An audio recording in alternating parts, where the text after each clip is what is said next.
E agora a gente vai entender as implicâncias dessa confusão toda aí com o professor de Direito Constitucional, Gustavo Sampaio. Boa tarde, professor. Obrigado por falar com a gente mais uma vez aqui no Boletim. Boa tarde, Rafael. Boa tarde aos que nos acompanham.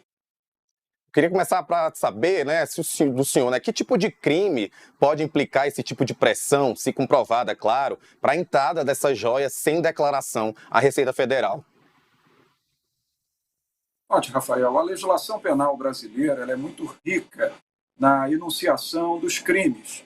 Crimes contra a administração pública e crimes previstos em outros capítulos do Código Penal brasileiro, além de crimes previstos também em leis externas ao Código Penal, as chamadas leis esparsas ou extravagantes.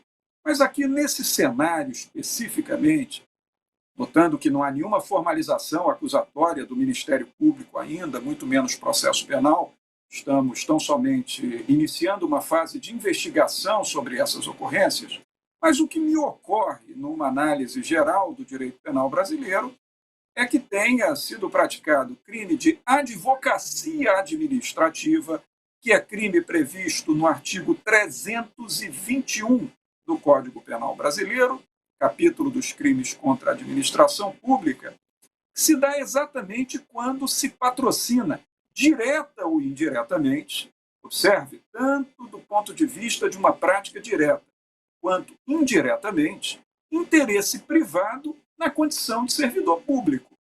Então, se isso tiver efetivamente sido comprovado, teremos crime de advocacia administrativa.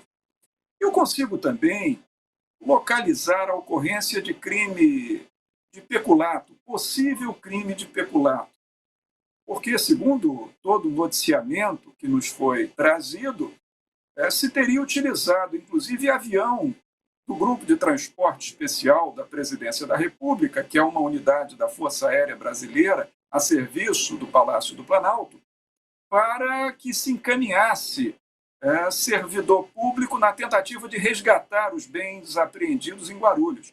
Então, aí teríamos o crime de peculato, do artigo 312 do Código Penal, também do capítulo dos crimes contra a administração pública. E um último crime que eu posso imaginar ter ocorrido é o crime de descaminho, Rafael.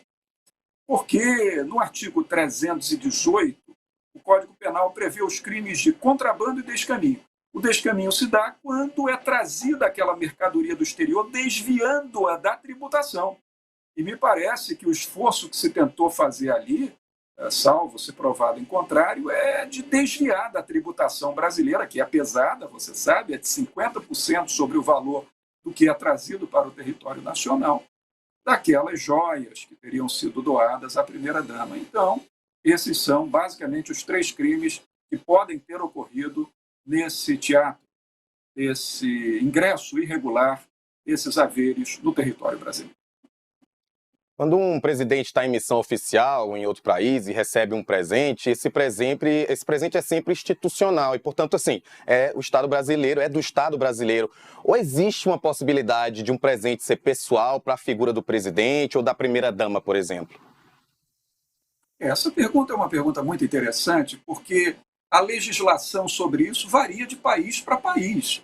E cada país é soberano para estabelecer como quiser a sua legislação, ou sequer não estabelecê-la. Mas no Brasil, nós temos, Rafael, a Lei 12.813, que é de 2013, uma lei federal que trata sobre conflito de interesses no âmbito da administração federal. Lei essa que está regulada pelo Decreto 10.889, de 2021. Esse decreto regulamentar da lei que eu citei. E esse conjunto de normas estabelece que não é possível para a Presidência da República e altos integrantes da administração pública federal receber esses benefícios a título de presente quando houver um possível conflito de interesse.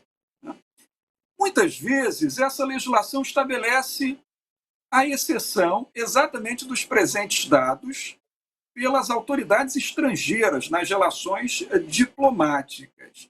Também o faz, nessa exceção, o Código de Conduta da Alta Administração Federal no Brasil.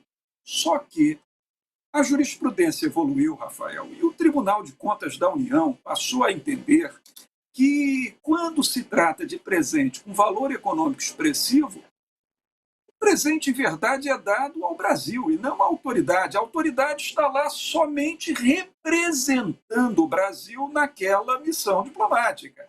Imagine que o presidente da República está em visita oficial a um outro país, como aconteceu na Arábia Saudita. Presentes voluptuosos dados ao presidente são interpretados como dados ao Brasil. Aí você perguntou, quais são as exceções? Exceções de presentes de valor meramente emocional, valor simbólico e presentes, sobretudo, dados pessoalmente àquele indivíduo sem caráter econômico relevante, para uso pessoal. Por exemplo, uma camisa com o nome do presidente, um boné, um chapéu com o nome do presidente, coisas que estejam estritamente atreladas ao uso pessoal e que aquela pessoa do presidente ou da primeira-dama vá levar para o futuro como uma recordação da viagem. Do contrário, e, por favor, 16 milhões de reais estimados não caracterizam valor simbólico, muito pelo contrário. Enquanto o senhor está falando, eu estou pensando exatamente isso. Eu estou pensando que realmente 16 milhões não é um presente para uso pessoal, mas perdão, continue, é porque realmente eu estou pensando exatamente isso. Não é mesmo, né? Então, como é que a jurisprudência do Tribunal de Contas no Brasil interpreta? Como um presente dado à República Federativa do Brasil. O presidente traz, ele oficia que está recebendo aquele presente, comunica que aquele presente será encaminhado, portanto, ao patrimônio da União Federal e ficará afetado ao patrimônio da União Federal. Aí você poderia aduzir uma pergunta, mas se são brincos oferecidos e colares para a primeira-dama? Bom, fica atrelado ao patrimônio da União Federal. A primeira-dama, enquanto primeira-dama, usará aqueles bens em missões oficiais, em atividades públicas oficiais, e depois de encerrado o mandato presidencial, aqueles bens ficarão afetados ao patrimônio federal e não mais disponibilizados à ex-primeira-dama ou ao presidente da República. É assim que deve ser, conforme a legislação brasileira e conforme a jurisprudência do Tribunal de Contas da União, que é o Tribunal Administrativo de Controle das Contas e dos Haveres da União Federal no Brasil. E é como o senhor falou, essa investigação está só começando. A gente conversou com o Gustavo Sampaio. Professor, muito obrigado. Espero ver o senhor aqui de novo no nosso Boletim Metrópolis. Bom jornal para você, Rafael. Boa tarde a todos que nos acompanharam.